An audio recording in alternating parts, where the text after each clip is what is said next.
Right, morning. Welcome everybody. Wisdom Chats, Friday morning, end of June, half a year gone already.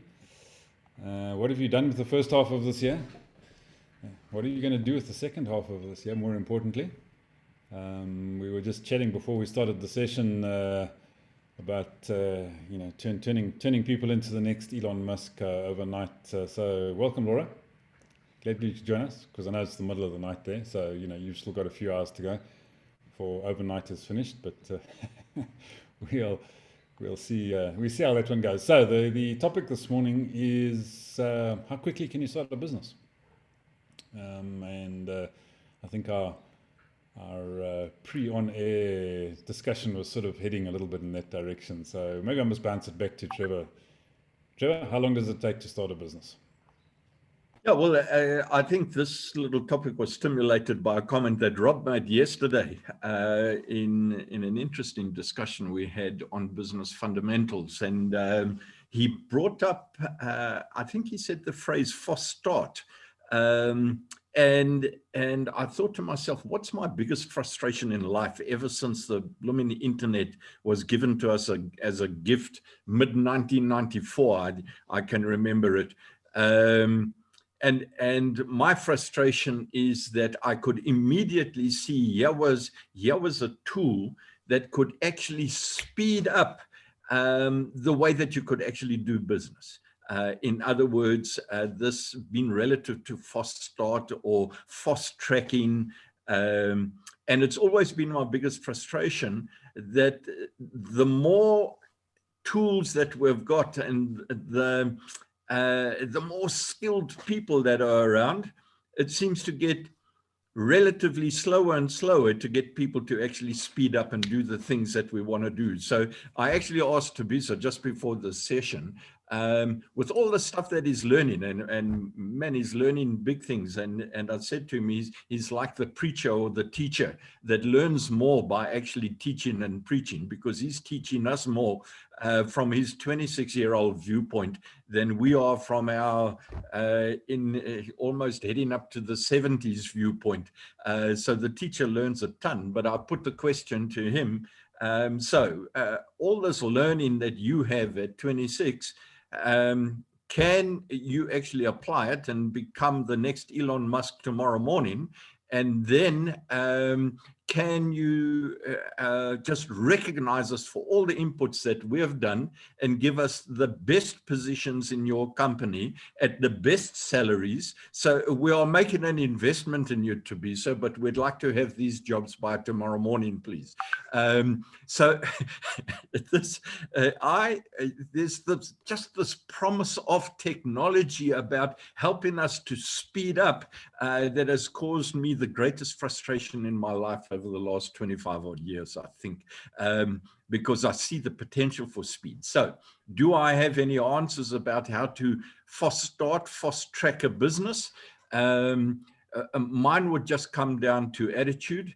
And I actually think it's a stuff you attitude, where, out of all my networking, I see people who want you to be nice and beat around the bush and, let me get to like you first and let me do a little bit of knitting and have a cup of coffee and all that. So, when you're at our age, we don't have time for that nonsense, man. I really think the fastest way to fast track a new project or fast track a direction that you want to go to is not to beat around the bush. Brutal honesty. Hey, this is who I am. This is what I've got. This is what I like about what you've got. This is my strength. This is my weakness. Now, please just tell me. Do we have a fit or don't we? Because the best answer you can give me now in the next 30 seconds is no. Okay. Even it is, I just don't like your style. I don't like who you are. My gut is not there. Just give me a no so that I can move on to the next project. Then I can wipe you. There's so many opportunities out there. Our biggest problem is all the time taken to evaluate all of these opportunities. And if I'm evaluating an opportunity for 3 months is far too long, but some of these things take that long. And then you get all through this thing, and at the end of it, the guy turns around and says, "Oh, well, what I was actually saying, it was all smoke and mirrors anyway." So I'd rather get that over in 30 seconds. And that for me, today, in today's world, is the way to fast start and fast track. But maybe it's because I'm, heading towards the 70s at a rate of knots. That's why I want this thing to speed up. And it is a different perspective for a youngster who's at 18, 21, 26. Oh my goodness, I got the world right in front of them. I'm so jealous. Thanks, Joe. I don't think you gave us any answers, but we'll see if we can pick up on that as we move forward. I said, no BS, no beating around the bush, brutal honesty. That's my answer. Yep. Okay. All right. Good. Okay. So Jasper, how do you fast start a business? I think you've got a slightly different style to Trevor. I would think so. Yes, we've got a different style. And maybe to share a story with you so that you just understand the context of my answer. I was always fascinated by business and entrepreneurship, and getting into the next big deal. And I remember vividly the one day I just started to read the Kiyosaki books on Rich Dad, Poor Dad, and the power of property, and I really got excited about how one can build through property. And I was offered a deal in Kempton Park, a block from the highway, a 3-story building. My father is in the building industry, and it was 1,000 square meter building. There was already, but for some other reason, the whole thing went bankrupt, but well built. And there was still a few tenants of people who had some people rent the office for, I don't know, a hairdresser or something like that. But the way I understand finances today, there was enough money coming in that could actually facilitate the bond. And all they wanted at that stage, because it was a bad time in property, we could have picked up that whole property, I stand to be corrected, but call it 750,000 Rand. The value of the building at that time was 3 million if you had to go and build that thing. It already produced income that could easily pay. If I could get a bond for it, it could easily pay. Unfortunately, my story was at that stage, I was retrenched. I didn't have a good track record at the bank. I couldn't raise the money. I tried to raise it through friends. I didn't have the structure of friends and family who had that kind of money. And I had to let that opportunity go to someone else who was prepared for it. So for me, the rest of my life was then, how do I prepare? Because these kind of opportunities will always come your way. But if you keep on trying to do it with you as a standalone man, life will happen. And you will have to keep passing by these opportunities. So the rest of my life and still today is about how to prepare myself through structures so that when these things come my way, I am prepared. Also to have structures that channel them towards me instead of me trying to run around and look for them. So everything I do, everything I build is to say, there is no overnight success. If I just look at my own story, from the day that we started New Life, we made little bits of money from day one. We were cash positive from day one. But the real breakthrough only came for me 9 years down the road. When I look at Eagle's Nest, it wasn't a flash in the pan decision to become a guest house and a conference center. It was something that gradually developed, and was only 9 years later that we actually started to do the building and make it formally a guest house and a conference center. GIG, of which I am strongly a part of, it was a good 10 years from where we started, where I could now say it breaks even, that if something happened to me, it will. But having said that, how do we then start? And I'm with Trevor in that frustration, that time is running out. So if I come across an opportunity, I need to start making it cash flow positive in a big way, fast, so that we're starting to earn a good living out of it. So I just pen down a few things. So first of all, for me, it is to think structure and system, so that the structure and system will accelerate it for me. Because if I have to keep going through the learning curve from scratch, I'm just repeating the reality that it will take time. But, I think the breakthroughs in all the businesses that I was part of came once you had product clarity. So until you know what is your real product, you actually don't know what you're selling. You can't put the right effort behind it, and you waste a tremendous amount of time trying to figure it out, and people take you for a ride. So you build the most expensive websites around stuff that nobody wants to buy anyway, and it's not what you want to do anyway. And then simplified structures. So it might be quite complex at the back end, but in front, to make people to engage with you must be as simple as possible. Clarify, clear all the hurdles for people to engage with you, and see how you can preempt their questions and answers and things, so that it doesn't become a long, drawn-out sales process. And then ultimately, for me, it's about the right team, and the right team with real value-added skills, so that I can cut through the BS that Trevor talks about, just by picking up a phone and get someone's opinion, and immediately we know what is the next step, instead of going through the normal research and get the so-called consultants and specialists in, and we still led down the wrong track.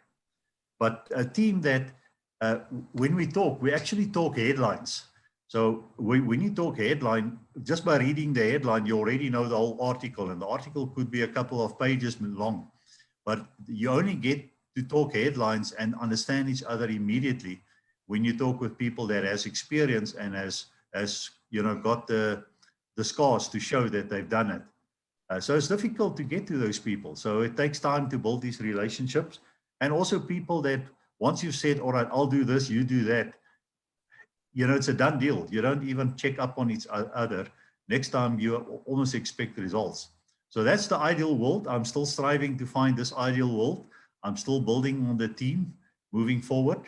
But yes, so there is no quick fix of starting a business fast, but when you have the right people together with all their years of experience and structures, you can start putting such a thing in place very fast. And I think last year's virtual trade fair and virtual mall was such an example.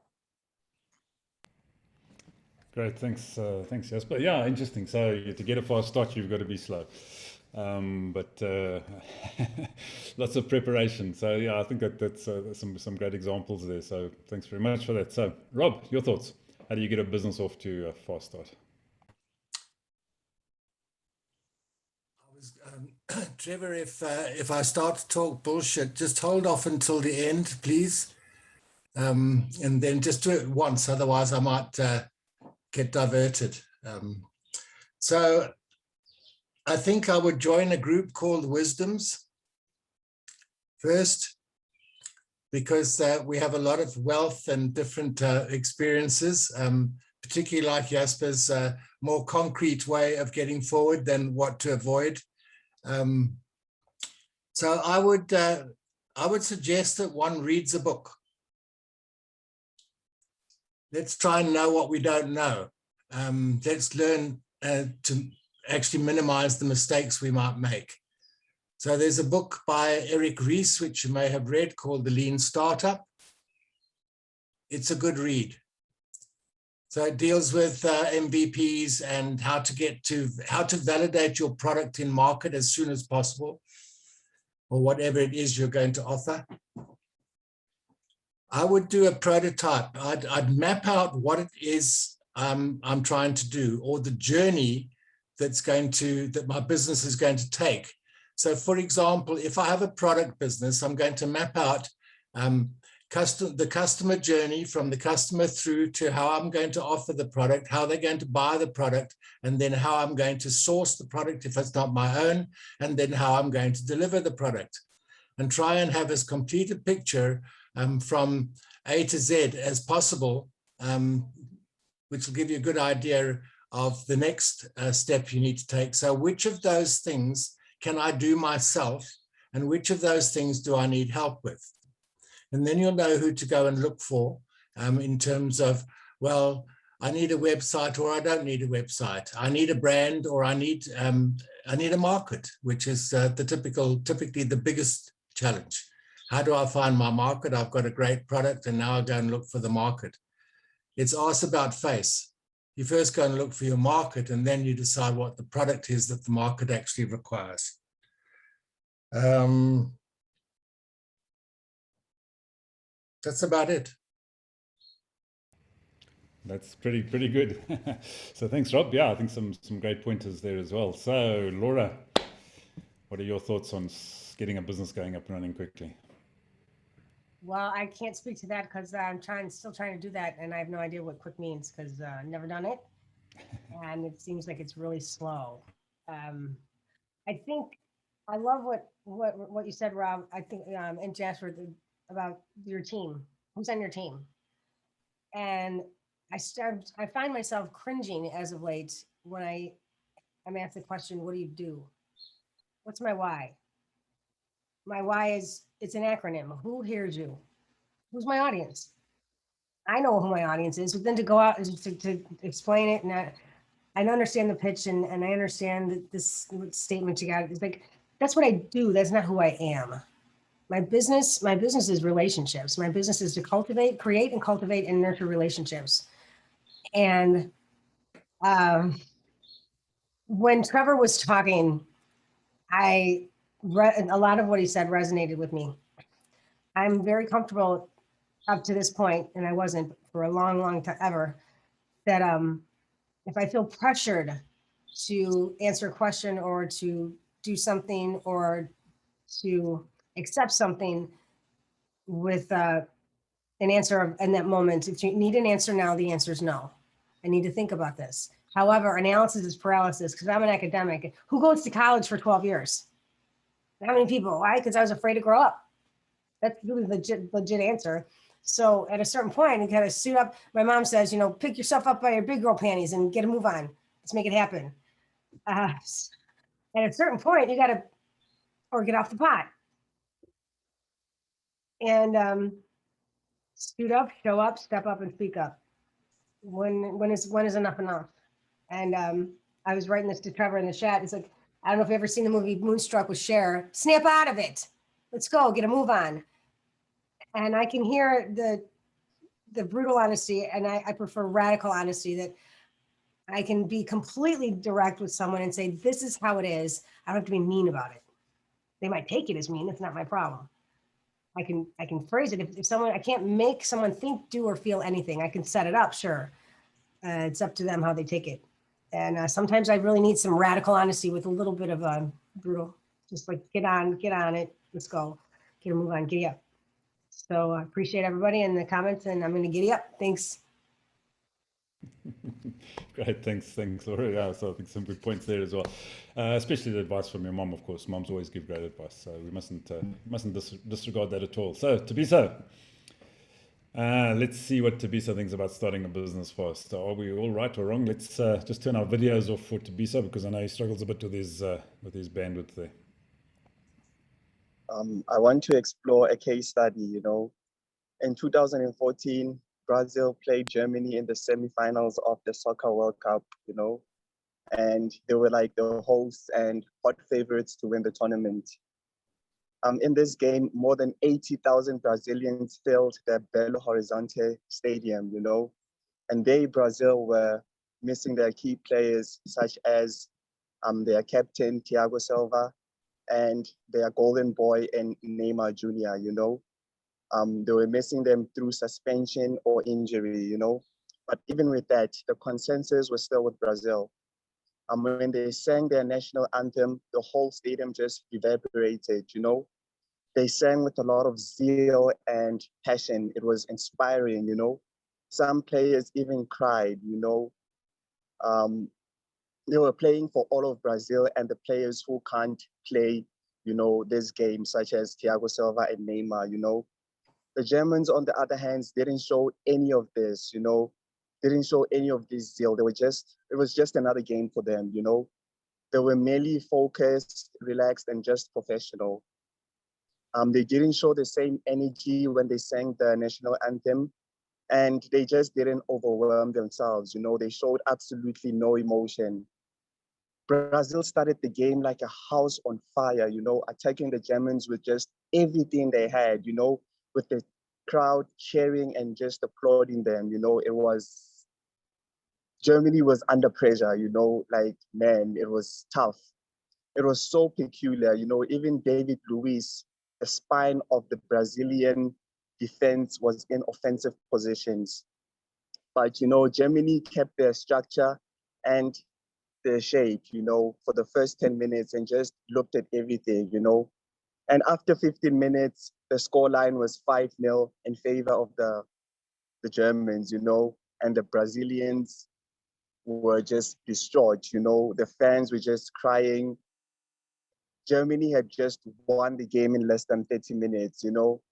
At halftime, Germany subbed their defender and Mats Hummels, you know, he was just too strong for the Brazilians. And at this rate, Brazil weren't gonna score. So they needed to make a game, at least just to give Brazil a chance, because it was their stadium. They were hosting the tournament, and you don't want to, you know, just kill the Brazilians, maybe 10, you know. The game ultimately finished 7-1 with the results going to Germany, their biggest margin in a semi-final ever in the World Cup final, you know. Moral of the story, just don't throw the sink at your opponent, you know. Don't be emotional. Don't be expedient. Have a structure, have shape. A fast start doesn't mean anything if you don't win the game, you know. So I think in regards to starting fast, I don't think there's such a thing as starting fast. You shouldn't start a business with the intent of, I don't know, starting fast. You can't do that. You know, you can't do that. You won't get far with that approach. You know, you need to plan. You need to have systems, because when you have systems, you can plan. You know, you have a game plan. You can win the game. You know, you don't just do things because you are emotional, because you need to prove a point. You do things because things have been thoroughly planned, you know, because you know what to do. And I think that's just my contribution on today's topic. Thank you, Ivan. Thanks, Teresa, and a great contribution as well. Yeah, I love the story in that, and the analogies in that example. I think really good ones. So, okay, so I think it's interesting. So, how do you get your business off to a fast start? I think it's actually quite simple. Just do it. Make a commitment. If you're making a commitment, that means, in fact, an old friend of mine used to say, you know, what is the definition of commitment? And he said it's really quite simple. Just consider it done. So if you make a commitment, just consider it done. You know, I think too many people try and start things and leave all sorts of back doors open. And you know, if you've always got an escape route, are you truly committed? You know, sometimes, and it doesn't always work, guaranteed. I have my own example of that particular one in February of 1989. I resigned my job. I was about to get married 3 months later in May. We just bought a house, and I resigned my job and I started a completely new business. With all of those things looming in my future. Was it the right thing to do? Probably not in hindsight, because I fell flat in my face. You know, but I learned a lot, and got my second business up and running within 2 years of starting that first one, which I've now been in for 30 years, or 30 plus years. Sometimes you need to just make that commitment. Yes, I think everything else that everybody else has said here is absolutely valid. We don't want to waste time. We don't want to beat around the bush. We do need to plan. We do need to put thought into it. We do need to look at structures, but don't overcomplicate it, because I think we can very easily overcomplicate it. And we can put too much thought in it. And as Laura said, we get analysis paralysis, and analytics like me run that risk big time as well. So not only academics, Laura, and analytics as well. I'm definitely not an academic, although I do love learning, but informal learning. I like this. So yeah, I think the elements that we've touched on are all key. But for me, the biggest one is simply that: just make the commitment, decide you're going to do it, and then go out and find out how to make it happen. And it means finding the right people, talking to the right people, asking the right questions. Realizing that you do not have all the answers. Realizing that you do not have all the skills. But knowing in the beginning, there's a really good chance you're going to have to do most of it. But then in that process, look to make yourself redundant in those processes that you're not good at as fast as you can. So then find the right people to work with you that have the right skills. There's another great old saying is it's never employ or partner with people that are the same as you, because it's pointless to replicate your strengths, and it's stupid to replicate your weaknesses. So find people who complement you, not do the same as you. And I think so. Those are just some of my little snippets to add on to the end of what's been a great discussion. So yeah, thanks everybody. I think fantastic discussion. I'd love some suggestions for a topic for Monday. So if anybody's got a great idea for a topic for Monday. Resilience. Resilience. Was that, Laura? Resilience. Okay. That could go in lots of different directions. I like topics that can go in lots of different directions. Okay, fantastic. So, especially when we've got Trevor around, you never know which direction it's going to go in. So, resilience. Monday morning's topic is going to be resilience. Fantastic. All right, well, have a great weekend. And be resilient, and come and tell us how you've done it on Monday morning. And we look forward to that. If you're around, we're back on the chamber in 30 minutes. So back up at 9 o'clock on the chamber. Link, if you have the link, if you want to join us, let me put it up for you, if I can find it quickly.